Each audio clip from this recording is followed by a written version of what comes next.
there's dirt on my hands. Hello YouTube, Boss Rino. Boss Rino, welcome to my channel. Ito, nakakatakot to. BIZZAREBUB, Scary Compilation Volume 33. Yung number 5 na panood na natin. So number 4 na tayo mag-uumpisa. Number 4, nakakatakot to. At ang daming copyright dito. Pero okay lang, para sa request nyo to eh. Pati sa FB ko may nag-request ito. At ito na, tirahin natin to. Huwag natin patagalin. Paago pa, tirahin ng iba.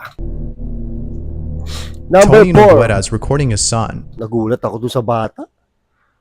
Gaganon ka agad yung bata, no? When he captures something downright creepy. Wait natin. Tony Noguera is recording his son. When he captures something downright creepy. Nobody else is home except him and his son. Or so he thinks. Although they have the place to themselves, Tony can't help but feel like they're not the only ones there. One time, when no one else was home, Tony had seen something from the corner of his eye. He'd seen what appeared to be a small child running quickly past his room. Ooh. He didn't think much of this, as he thought he was just seeing things. But, on the night that he and his son were alone, Tony captured something pretty disturbing. He didn't notice at first until a friend of his had seen the video and spotted something that made his stomach drop. Shit. The video was then posted on Reddit for others to see, and they too were left feeling uneasy. One person had even commented, "Burn the house down." Putang ina. This is what he caught.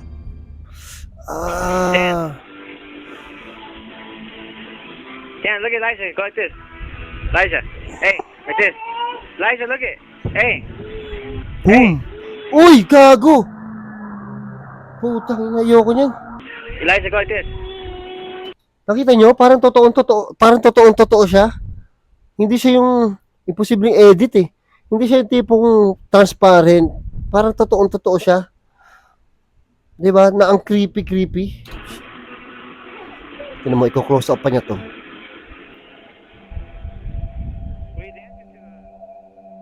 Ayoko na replay. Huwag na, tama na. Shit. Napatingin nga yung bata eh. Tingnan yung bata, napatingin oh. Oh, wag mo na i-close up tol.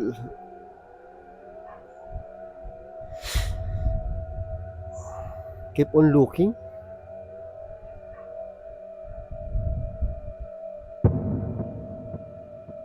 Wala na.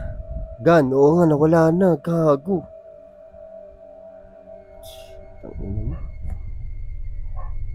There appears to be someone or something observing Tony's son. At first, it seems like this might have been his son's reflection in the mirror. But, after looking closely, the so-called reflection doesn't reflect his movement.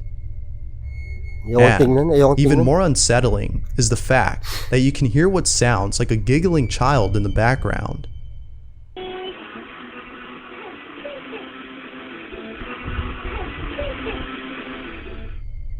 Obviously, this didn't come from Tony's son. Now, it could be that this was actually someone who was over at Tony's place, perhaps a relative or a friend of the child. But based on the way that his son reacted upon seeing the supposed child, it seemed like he didn't know who it was. It was as though he was observing a stranger. So, what could this have been? Tony can't come up with an answer, but it seems more than likely that this was the small child Tony had seen before. But what do you think this might have been? An actual child or something else? Ay, nako. Sa Darkest Secret, alam nyo, nakakamangha. Oo. Kasi nag-investigate si Leonard Clay. Dito sa BIZZAREBUB, hardcore talaga matatakot ka. Sa itsura, diba? Sa nangyayari, iba to eh. Iba yung atake ni BIZZAREBUB. Takot yun, parang totoong-totoo siya. Ewan. Onana is home alone with her dog Jessie, when out of nowhere, Jessie starts acting strange. Onana writes, "There's been some weird stuff going on in the house." This is what she caught.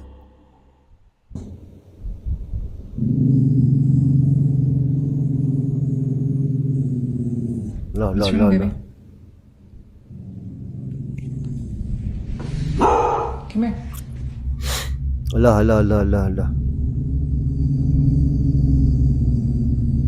Hey, come here.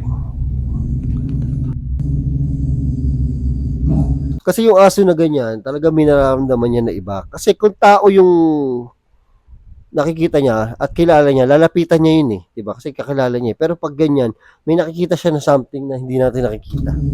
Shh. Come here, baby.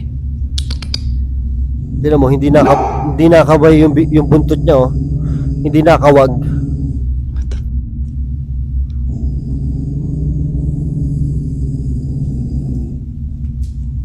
Diba? Nakabahag. Come here. Kakatakot yung ganyan. Hindi mo na pwede itapon yung aso. Diyos ko po. Ayan o. What the? Kasi kung tao yung, halimbawa, may nakatayong tao doon. Kung kakilala niya yun, lalapitan niya yun. Iba reaction niya. Ngayon, kung hindi niya kilala yun, lalapitan niya, lalo yung tatahulan niya, di ba? Gagi, nakakatakot yung ganyan. Okay lang sana ako sa labas eh, hindi nasa loob ng bahay eh. Oh, ayan na, parang takot yung aso. Oh, What is it, love? nagulat ako doon sa tahol. Ang yan o, tinan mo. Ay, gago, iba to. Jesse. Come here. Hindi nga siya sinusunod ng aso eh, oh. Ay, takot nga yung aso. Hindi ganyan ang aso.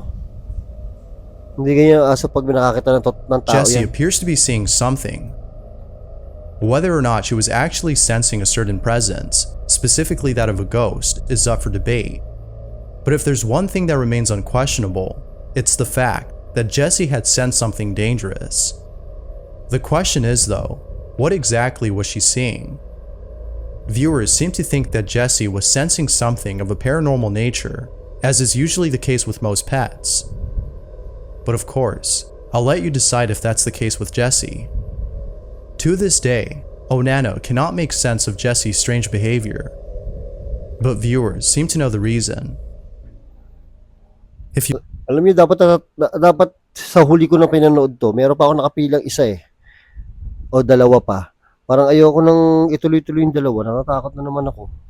Ayan. Dapat hinuhuli ko to eh. Diba? Hinuhuli ko dapat to eh. Para after nito, tapos na eh. Hindi na ako manonood eh. Hindi eh. May dalawa pa akong papanoorin. Ayan. Takot to si BIZZAREBUB. Gorte Suspina posted the following video with very Oh, ito yung nakita natin. Ito yung putol yung ano. Pero iba sa BIZZAREBUB. Tingnan natin little mabuti ito. information. However, what happens in it is still nonetheless pretty creepy. The video starts off with someone who's recording a rabbit in the middle of the night. All appears to be normal until the following happens.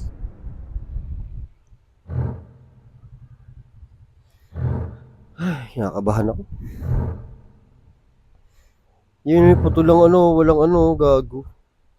Nanakbo.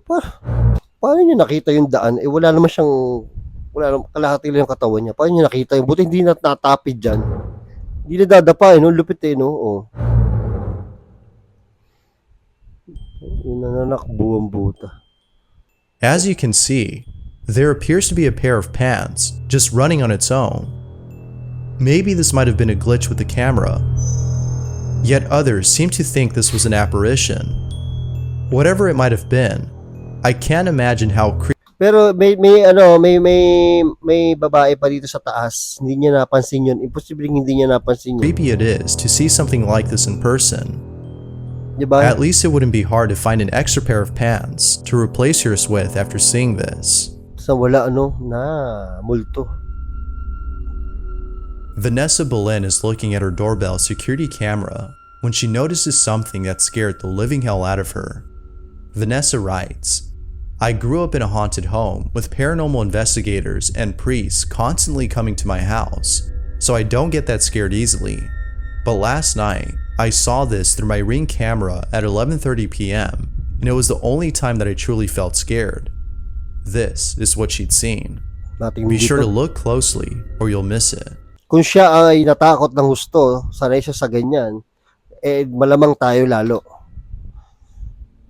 Ay gago, putang ina, takot ka agad ako. Ayoko ng mga ganyan, yung mga sumisilip. Oh,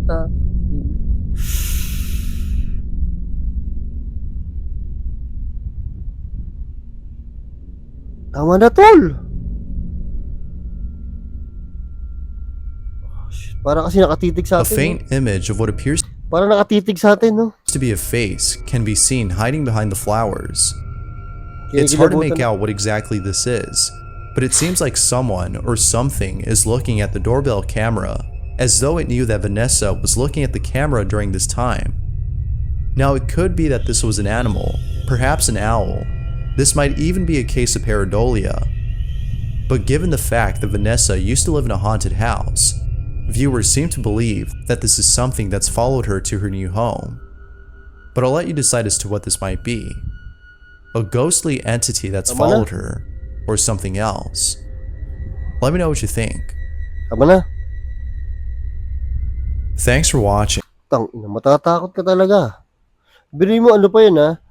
Camera ng doorbell yon. So, nakatitig lang siya sa doorbell. Unang labas pa lang, natakot na ako. Hayop. Takot ako. Siya shoutout na nga lang ako, wala na rin takot ko. Ay ako, shoutout. Shoutout kay Onyong Me Matubis. Onyong Me Matubis. Shoutout sa inyo, taga Iriga. Taga Bicol, Iriga City, Camarines Sur. Yon ang kanyang shoutout siya. Shoutout kay Ruel Castro. Shoutout kay Jed Mark Carpio. Tsaka sa Carpio family. Shoutout sa inyo. So, yon. Wala na shoutout. Na-shoutout ko lahat to. Na-shoutout ko lahat to. Joanna, ulit. Joanna Marso, JLTV. Shoutout sa inyo. Okay? So, yon. Natakot ako. Sana natakot kayo. Maraming salamat sa panonood at hanggang sa muli. I came from the mud. There's dirt on my hands.